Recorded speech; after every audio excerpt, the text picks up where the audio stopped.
I never thought I'd be the guy writing to a relationship advice subreddit about something like this, but here I am. Maybe I'm hopping someone will tell me I'm overreacting, or maybe I just need to get this off my chest. Either way, it's been a whirlwind and I need to get it out before I lose my mind. It all started about 6 months ago. My fiancée, let's call her Emma, was everything I ever wanted. Beautiful, smart, funny, and she seemed genuinely into me. We'd been planning our wedding for nearly a year, and I was finally starting to believe I'd found someone who was my partner for life. We had our issues, sure, but nothing out of the ordinary. Until I started noticing little things, an odd text here, a missed call there. Nothing concrete, but enough to make my gut tighten sometimes. She'd always been somewhat secretive about her phone, which I thought was normal enough. Still, I'd catch her quickly deleting messages or locking her screen when I approached. I brushed it off because I didn't want to be that guy obsessed with every tiny detail. But then, one night, I came home early from work. I was supposed to meet her for dinner, but I had a gut feeling I needed to check her apartment first. I didn't plan to go snooping, but something felt off. As I tiptoed inside, I saw her purse hanging by the door. I leaned in just a little closer and noticed a strange scent, like cocktail olives mixed with something floral. I looked inside, and there, tucked in the side pocket, was a small, crumpled hotel room key. My stomach clenched. My mind scrambled. How the hell did that get there? I didn't say anything immediately, but I kept the key, slipped it into my pocket, and left without making a scene. That night I couldn't sleep. I replayed everything, her suspicious behavior, the little lies, the secretive phone habits. I kept thinking about that key. It was real, tangible proof that she was hiding something, but I needed more. I decided I'd find out the truth for sure. A few days later, I started doing some digging. I called the hotel, pretending to be a curious guest asking about their amenities. I got a name, the Lakeside Inn.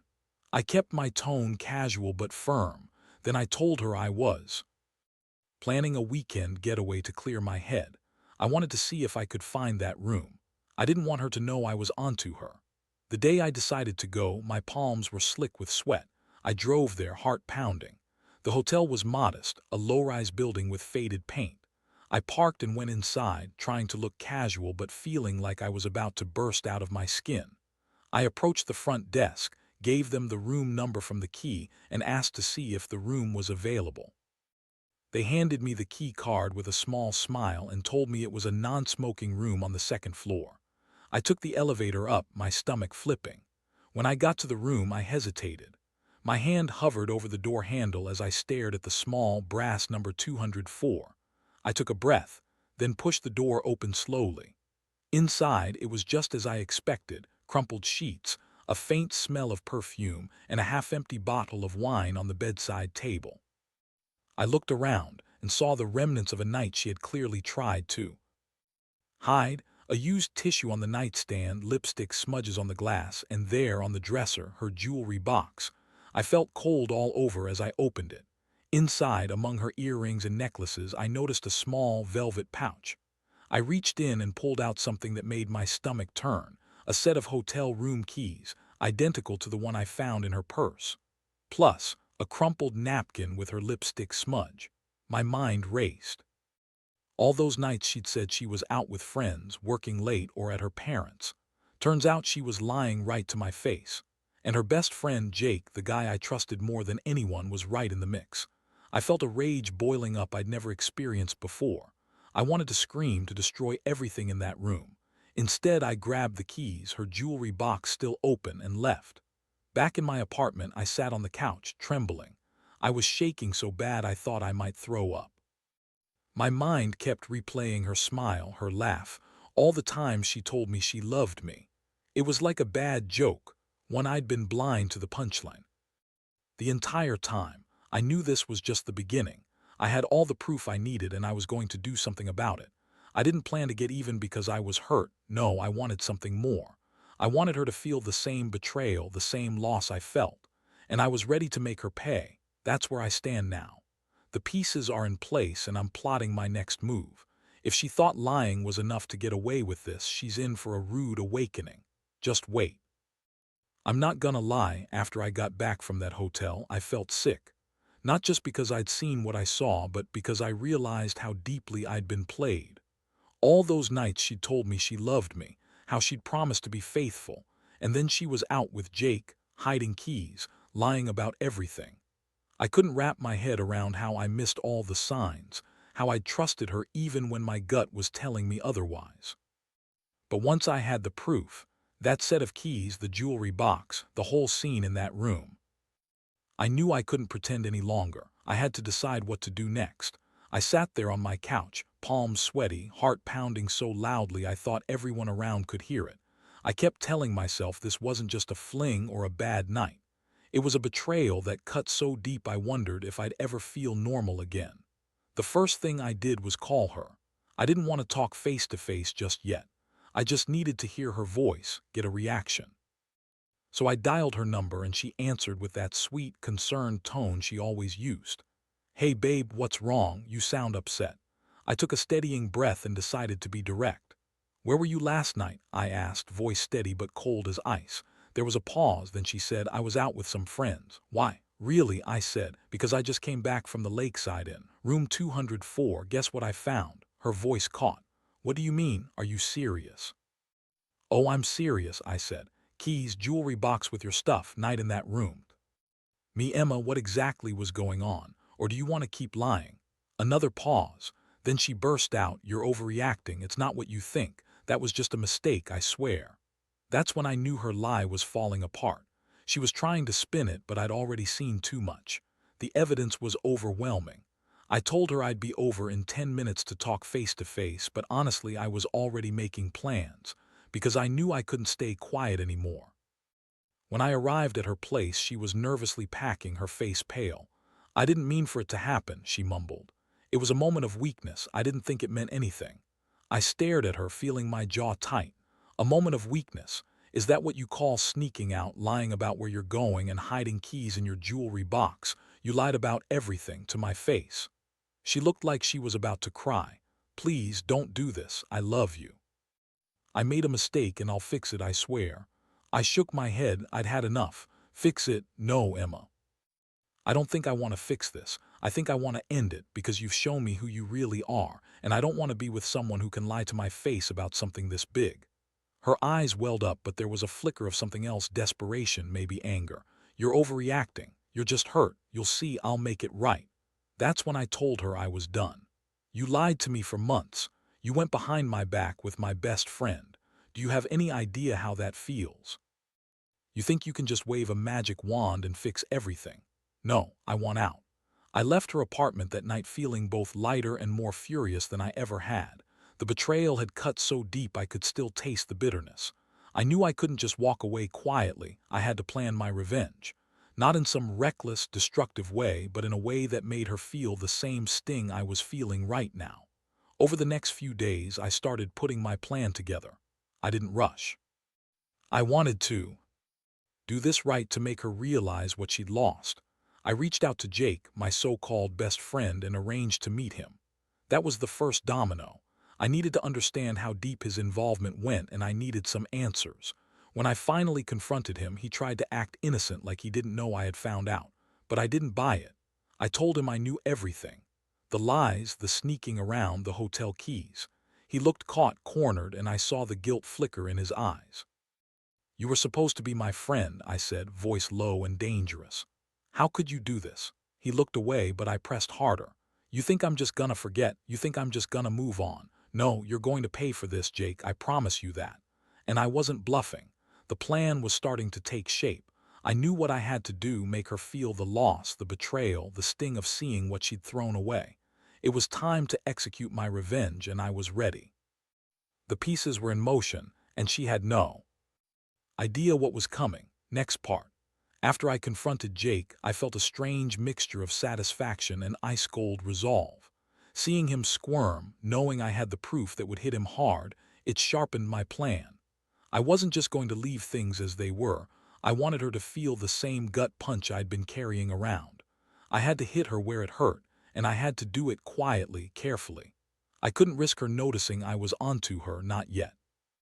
Over the next few days, I started gathering more evidence, stuff I could use to make sure she understood exactly what she'd lost. I knew her weakness. She was obsessed with her image, her social standing, and she loved to be the victim. I wanted her to feel helpless, confused, and betrayed all over again. I had to create a situation where she'd realize her lies had consequences. First, I hacked into her social media accounts. Not because I wanted to stalk her, but because I knew her friends and family followed her, and I needed to see what she was saying, who she was talking to. It was eye-opening. She'd been posting pictures with Jake, tagging him without a care, even writing stuff like best weekend ever.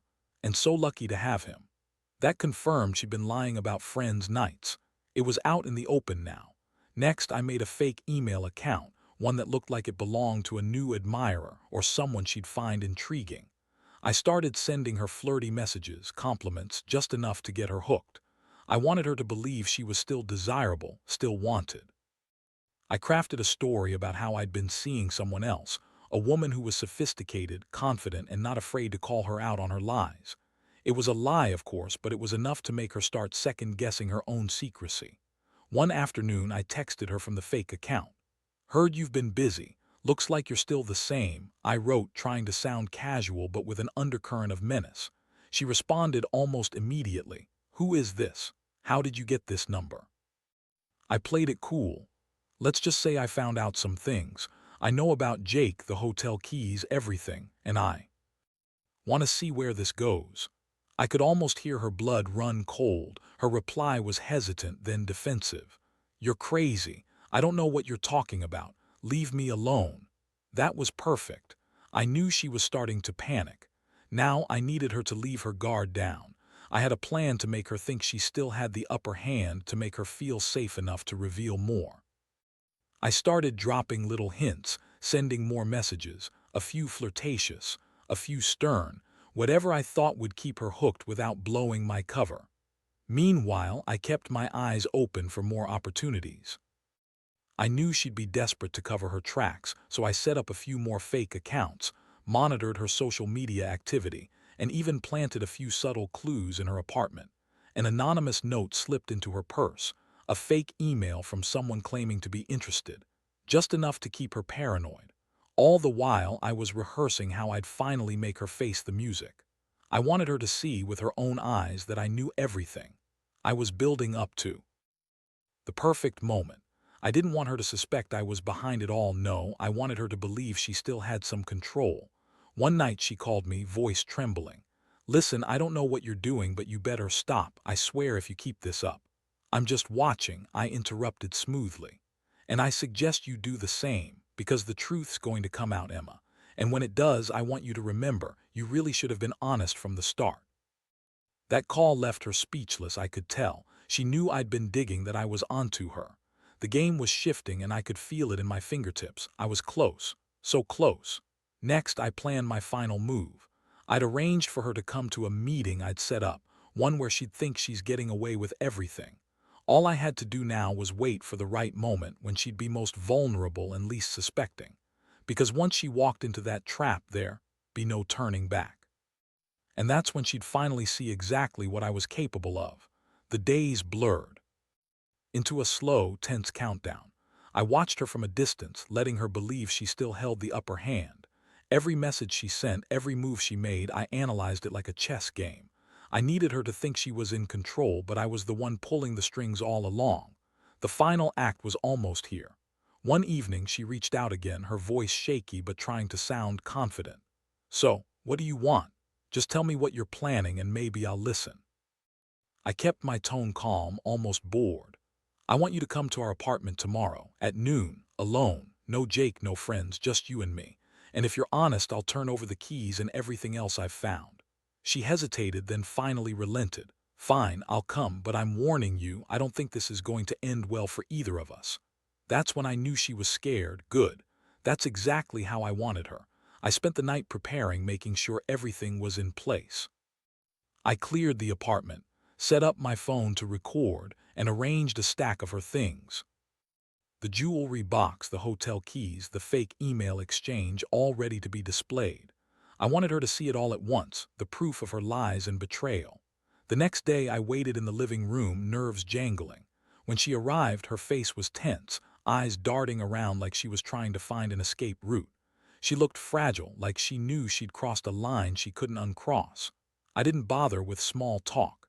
I just pointed to the scattered evidence on the coffee table. "You lied about everything," I said coldly. "The hotel keys, the nights out, Jake, all of it. You thought you could just hide this forever." Her face twisted in a mixture of shame and anger. "I didn't mean for it to go this far." "I don't care what you meant," I cut her off. "You betrayed me, Emma. You lied about everything. The worst part, I trusted you. I told you my secrets, my dreams, and you threw them away with Jake. I want you to see what you've done." She stared at the scattered evidence, then looked up, tears streaming down her face. "Please just listen." "No," I said sharply. "I've listened long enough. I want the keys, Emma. Give me the keys and I'll walk away. No more lies." She hesitated, then slowly reached into her purse. Her hands trembled as she pulled out the small velvet pouch I'd seen in the hotel room. She hesitated again, then looked at me with a defeated expression. "Here," she whispered, handing it over. "It's over." I took the pouch and opened it. Inside, the hotel keys glinted dully, like a dagger twisting in my gut. I looked her in the eye. "You should have been honest from the start. Now it's too late." She sank to her knees, sobbing. "I'm sorry, I really am. I didn't want to hurt you. I was confused. Please, just forgive me." That's when I stood up, feeling the weight of everything I'd uncovered. I reached into my pocket and pulled out the hotel room keys I'd kept hidden. I placed them carefully on the table in front of her. "You want to keep lying, keep hiding. No, I'm taking these. You don't get to keep your secrets anymore." Her eyes widened, her face pale. "What are you doing?" I looked at her with cold determination. "I'm taking back what's mine. I want you to understand the gravity of what you did. From now on, you'll have no choice but to face the consequences." Without another word, I picked up the keys, turned, and walked out. The apartment echoed with her quiet sobs behind me. As I stepped into the hallway, I felt a strange sense of relief mixed with rage. I'd finally done what I needed to do. I knew this wasn't the end, it was only the beginning of the fallout. But I'd made my statement clear. She could keep hiding, lying, pretending all she wanted, but I had the proof now. The keys, the receipts, her own words. That was the final blow. Walking away that day, I felt like I'd taken control of my life again. The betrayal had broken me, but it also gave me clarity. I wasn't the kind of guy who'd just forget and move on. No, I was the kind who'd make her see exactly what she'd lost. And I was just getting started. Next part. The aftermath hit me harder than I expected, not physically, emotionally. I thought I'd feel relief, like I'd finally freed myself from the chaos. But instead, I was haunted by her crying, the sound of her voice pleading, the way her face looked when she realized she'd lost everything. It was like a punch to the stomach every time I remembered her hands trembling as she handed over the keys. In the days that followed, I stayed away from her apartment. I knew she'd be trying to reach me, maybe even show up unannounced, desperate to salvage whatever was left. But I wasn't about to let her manipulate me again. I cut all contact, changed my number, and avoided her social media. I didn't want her to see that I was moving on, that I was trying to rebuild. I needed this silence to really process what had happened and to figure out what I was going to do next. Every morning, I woke up with a knot in my stomach. Part of me wanted to reach out to ask her why she did it, why she lied, why she threw everything away. But another part knew that was pointless. She'd already shown me her true colors, and no amount of talking would fix that. One night I finally sat down and thought about the whole thing. I felt the cold ache in my chest, the tightness in my throat. I remembered her smile, her laugh, the way she'd look at me like I was her world. And then I remembered her betrayal. Every detail, how she lied, how she hid the keys, how she was willing to abandon everything for Jake. That's when I realized I'd been holding on to hope that she'd change, that she'd see what she lost. But she hadn't. And she wouldn't. That realization hit hard. I knew I had to do something to close this chapter, to finalize my revenge and get my life back. So I devised my final move. I'd go to her, face her one last time, and make her see what she'd ruined. Not out of anger, but out of clarity. I needed her to understand that her lies had consequences. I called her once, not expecting her to answer. To my surprise, she did. Her voice was raw, broken. "What do you want?" "I want to see you," I said, "just for a minute. No games, no lies. I need to know you understand what you did." She hesitated, then almost whispering she agreed. Fine, come over tomorrow. Next, I made sure everything was ready. I didn't want to leave anything to chance. I packed her jewelry box, the hotel keys, and the fake email exchanges into a small box. I left it on the porch of her apartment building. I knew she'd find it. I wanted her to see all of it at once. The proof, the evidence of her betrayal. I also arranged to meet her in her apartment early the next morning. When she opened the door, her face was puffy, eyes red, like she'd been crying all night. I pushed the door open a little wider and held out the box. Here, I said simply. Everything you lied about, everything you tried to hide. Her eyes widened as she stared at the box. Her hands trembled slightly as she reached out and touched the jewelry box, then looked inside and saw the hotel keys. She didn't speak right away. She just stared, tears welling up again. I took a deep breath. This is what happens when you lie and cheat. You lose the trust you've built. You lose the person who loved you, and in your case, you lost everything you thought you could get away with. She finally looked up at me, voice trembling. I didn't want to lose you. I shook my head. You lost me the moment you decided to betray me. I trusted you, Emma. I believed in us. And you threw it all away for Jake. For what? A few nights of fun. She looked down, tears streaming. I'm sorry. I never wanted to hurt you. No, I said firmly. Sorry doesn't fix this. Sorry doesn't undo the lies, the betrayal, or the hotel keys in your jewelry box. Sorry doesn't bring back what you destroyed. I paused and looked her straight in the eyes. So I'm done. Without another word, I turned around. The last thing I saw was her broken face as I walked out the door. I left the box on the table, stepped outside, and closed the door behind me. That was the final act. It felt like a huge weight had lifted. I'd done what I set out to do. I'd made her face her actions. I'd shown her that betrayal has consequences, and I was finally free.